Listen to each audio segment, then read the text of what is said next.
पिछले वीडियोस को देखकर हम इतना तो जान गए हैं कि हमारे यूनिवर्स के बाहर कुछ भी मौजूद नहीं हो सकता और यह पूर्णतः सच है। लेकिन अब इसके परिणाम क्या होंगे और ब्रह्मांड को समझने में ऑब्जर्वर से हमें क्या दिक्कत होंगी, हम इस बारे में इस वीडियो में बात करेंगे। तो आइए जानते हैं हमारे ब्रह्मांड को और अच्छे से।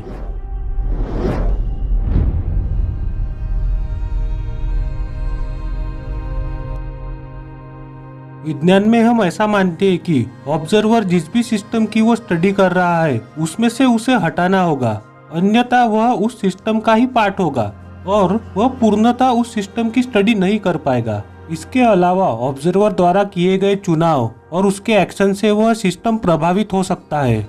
इसका मतलब ऐसा होगा कि ऑब्जर्वर का प्रेजेंस उसके स्टडी करने वाले सिस्टम को समझने में दिक्कत पैदा कर सकता है। यही कारण है कि हम हमेशा यही प्रयास करते हैं कि ऑब्जर्वर और उसके द्वारा स्टडी किए जाने वाले सिस्टम के बीच में एक बाउंड्री हो जो ऑब्जर्वर और सिस्टम को एक दूसरे से सेपरेट करे। यह हम फिजिक्स और एस्ट्रोनॉमी को स्टडी करते वक्त कर सकते हैं, इसलिए इन्हें सोशल साइंस के तुलना में ज्यादा उद्देश्यपूर्ण और विश्वसनीय माना जाता है, क्योंकि फिजिक्स और एस्ट्रोनॉमी में ऑब्जर्वर को सिस्टम में से हटाने के लिए कोई दिक्कत नहीं आती। लेकिन सोशल साइंस में वैज्ञानिकों को स्वयं उन समाज में भाग लेना पड़ता है जिसकी वह स्टडी कर रहे हैं। इसके अलावा उनके पास कोई और रास्ता नहीं होता।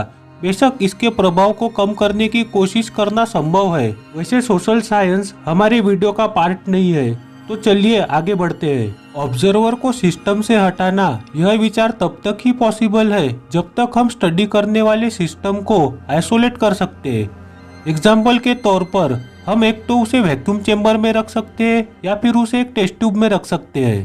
पर मुश्किल तो तब आती है जब जिस सिस्टम को हमें स्टडी करना है वह हमारा यूनिवर्स ही हो। उसे तो हम टेस्ट ट्यूब में या तो वैक्यूम चेंबर में नहीं रख सकते।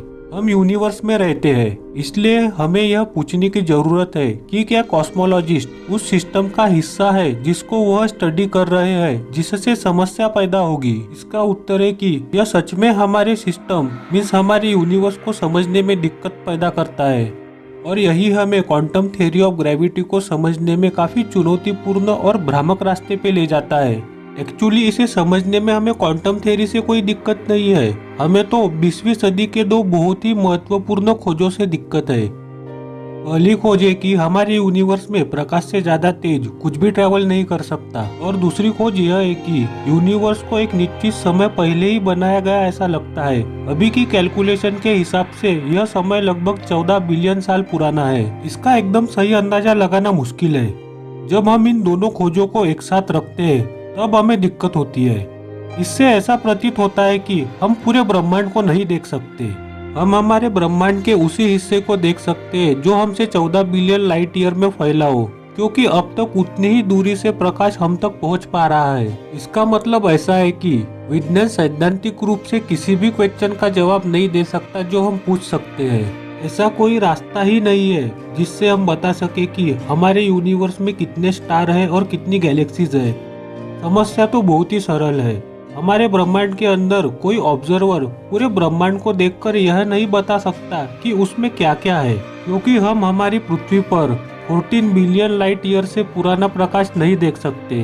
अगर 14 बिलियन लाइट ईयर से भी दूर कोई गैलेक्सी हो तो अब तक उसका प्रकाश हम तक नहीं पहुंचा होगा। अगर कोई ऑब्जर्वर ऐसा कहे कि पृथ्वी से देखने पर हमारे ब्रह्मांड में 22 खरब से भी ज्यादा तारे हैं, तो कोई भी यह पक्के तौर पे नहीं बता सकता कि यह स्टेटमेंट ट्रू है या तो फॉल्स है।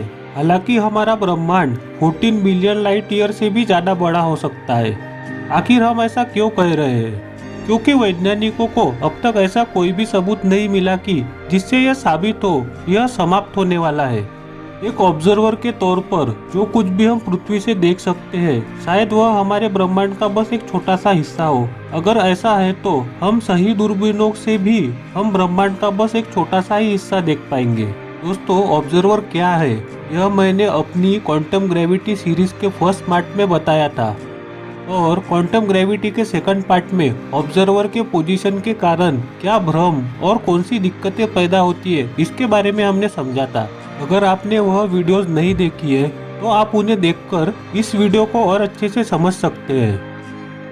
दोस्तों आशा करता हूँ कि आपको यह वीडियो पसंद आया होगा। अगर ऐसा है तो आने वाले वीडियोस के लिए लाइक और शेयर और सब्सक्राइब करें। धन्यवाद। जय हिंद।